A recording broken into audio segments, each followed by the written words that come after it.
ठाकरे तोफ कडाडली, विरोधकांवर धडाडली. ठाकरेंनी दाखवलं अदानींचं साम्राज्य. मुंबईवर घाव, उद्योगपतींना कोण पोचतंय राव. सगळी पोर्ट्स खालपासून वरपर्यंत सगळी पोर्ट्स अदानींना, सगळी विमानतळं अदानींना. महाराष्ट्रात काय परिस्थिती एकदम. तब्बल 20 वर्षांनी ठाकरे बंधू शिवतीर्थावरील सभेसाठी एकत्र आले आणि शिवतीर्थावर कडाडलेल्या ठाकरे तोफेनं सत्ताधाऱ्यांची कोंडी केली. राज ठाकरेंनी सभेत लावरे तो व्हिडिओ म्हणत उद्योगपती गौतम अदानींवर चांगलाच निशाणा साधला.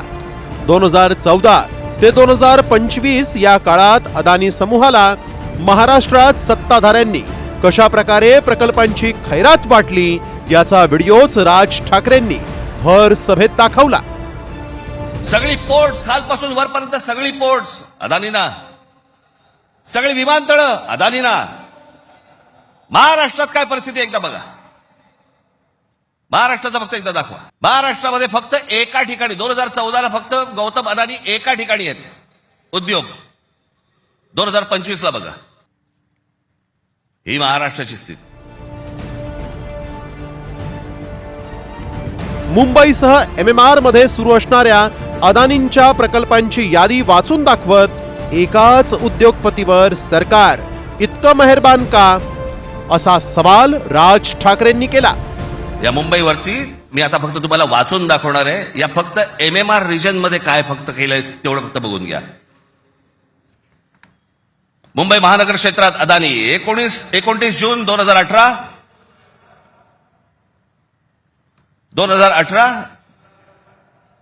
रिलायन्स इन्फ्रास्ट्रक्चर कंपनी ताब्यात मुंबई वीज पुरवठा क्षेत्रात प्रवेश. एप्रिल 2021 नवी मुंबई विमानतळाच्या कामाला सुरुवात. 2021 मुंबई आंतरराष्ट्रीय विमानतळ ताब्यात. अंधेरी पश्चिम येथील RTOची जमीन अदानी यांना 5,000 कोटींना.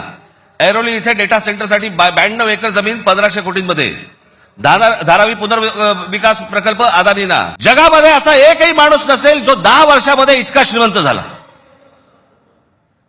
मला कुठच्या उद्योगपतीने उद्योग करू नये या मताचा मी नाहीये. इतका दळभद्री विचार माझा नाहीये. पण या देशामध्ये इतके उद्योगपती असताना एका माणसावरती इतकी मेहरबानी या देशामध्ये होते मी जगात तर दाखवतच नाही अजून. राज ठाकरेंच्या या रोखठोक टीकेवरून भाजपही आक्रमक झाली. फोटो आहेत ठाकरे बंधूंचे. कुठल्या कॉर्पोरेटच्या लग्नामध्ये यांची मुलं नाचणार, कधी गणपतीत नाचणार नाहीत, नवरात्रीत नाचणार नाहीत, कधी दहीकाला उत्सवात दिसणार नाही, पण कॉर्पोरेट जॉईंटच्या लग्नामध्ये मात्र यांची मुलं नाचणार. काँग्रेसचे चिमणबाई, मी चुकत नसेल तर तिथले चिमणबाई यांनी पहिलं पोर्ट अदानीला दिलं. महाराष्ट्रामध्ये सर्वात पहिला विजेचा प्रकल्प किंवा व्यावसायिक प्रकल्प अदानींना शरद पवारांच्या काळात दिला गेला. हे शरद पवारांच्या विरोधात का बोलत नाहीत. जाहीर सभेतून राज ठाकरेंनी अनेकदा अदानींच्या वाढत्या साम्राज्याला लक्ष केलाय. मुंबई आणि MMR क्षेत्र अदानींना आंदण दिल्याची टीकाही त्यांनी वारंवार केली. जमिनी आणि उद्योगावर एकाच व्यक्तीचा अंकुश असणं ही धोक्याची घंटा आहे.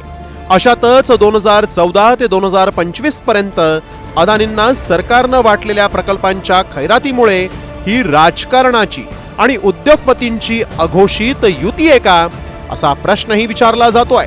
आता ठाकरेंच्या या टीकेवरून मुंबईतील मतदार काय बोध घेतो आणि नेमकं कुणाच्या मागे उभं राहतो हे पाहणं महत्त्वाचं ठरणार आहे. ब्युरो रिपोर्ट, साम TV न्यूज.